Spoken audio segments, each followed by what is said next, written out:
SIM box crime.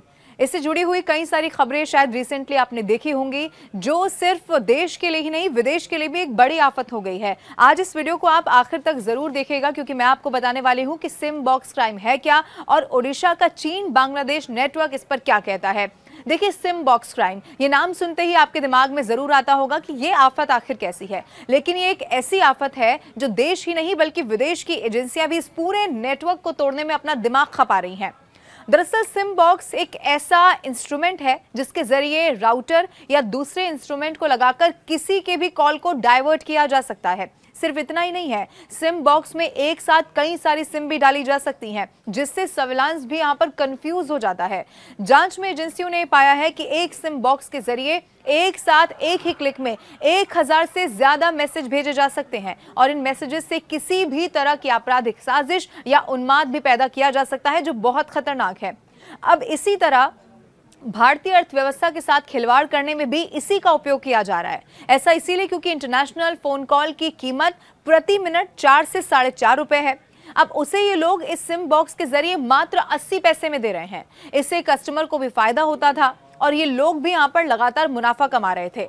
अब मैं आपको ये भी बता दूं कि जो नेटवर्क है ये लगातार फैलता चला जा रहा है और इसमें लगातार राज्य भी जुड़ते चले जा रहे हैं। बताया ये जा रहा है कि सिम बॉक्स क्राइम नेटवर्क को लेकर देश की एजेंसियां इसीलिए अलर्ट हो गई हैं क्योंकि इससे एक के बाद एक राज्य से भी यहां पर तार जुड़ रहे हैं। ओडिशा से शुरू हुआ इस नेटवर्क का जाल अब झारखंड और पश्चिम बंगाल तक दिखाई दे रहा है। हालांकि अभी भी इसका मेन नेटवर्क कटक और भुवनेश्वर में ही दिख रहा है।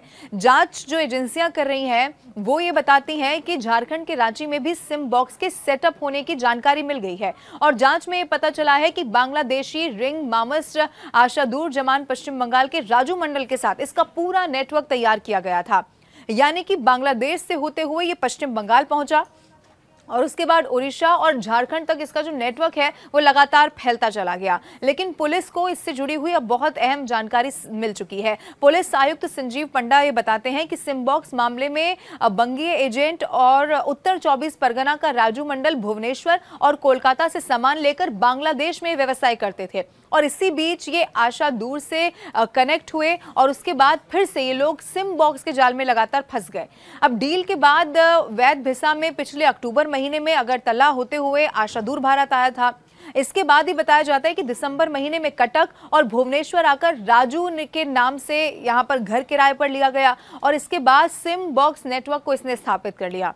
पुलिस जांच में यह भी पता चला है कि नेटवर्क बांग्लादेश से पाकिस्तान, चीन और मध्य एशिया तक टेलीफोनिक कॉल के साथ रैकेट जोड़कर काम कर रहा है। अब ये लोग किस प्रकार के नंबर ले रहे हैं, सिम बॉक्स क्राइम के लिए एजेंट को लालच देने में कौन कौन से लोग शामिल हैं, 5 दिन के रिमांड पर रहने वाले बंगाली एजेंट राजू से पुलिस सच्चाई जो पूछताछ हुई है उसमें अब सच्चाई सामने आ रही है। भुवनेश्वर और कटक से कुल 12 सिम बॉक्स अभी तक जब्त हो चुके हैं।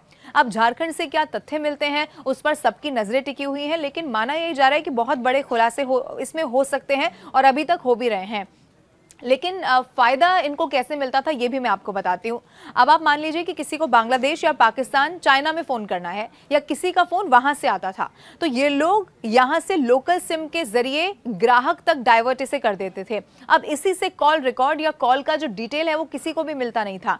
एक सिम बॉक्स में कम से कम 256 सिम डाल सकते हैं। पुलिस सूत्र ये भी बताते हैं कि इनके मुनाफे का लेन देन भारत बांग्लादेश के बॉर्डर के पास ही होता था, इसीलिए बहुत खतरनाक है। अब देश ही जो विदेश की एजेंसियां भी हैं वो इसके बारे में और पता लगाने में जुट गई हैं और खास तौर पर ये आने वाले समय में बहुत बड़ा खतरा भी हो सकता है। इसीलिए अब ज्यादा से ज्यादा कैसे जो पूछताछ हो रही है उसमें भी खुलासे हो सके और इसे कंट्रोल में किया जा सके, इसकी इस वक्त कोशिश लगातार जारी है। इससे जुड़ा हुआ जो भी अपडेट होगा न्यूज़ 18 इंडिया सबसे पहले आप तक पहुंचाएगा। इसीलिए आप हर खबर से अपडेट रहने के लिए न्यूज़ 18 इंडिया का यूट्यूब चैनल जरूर सब्सक्राइब करें और ये वीडियो आपको कैसा लगा कमेंट करके जरूर बताएं।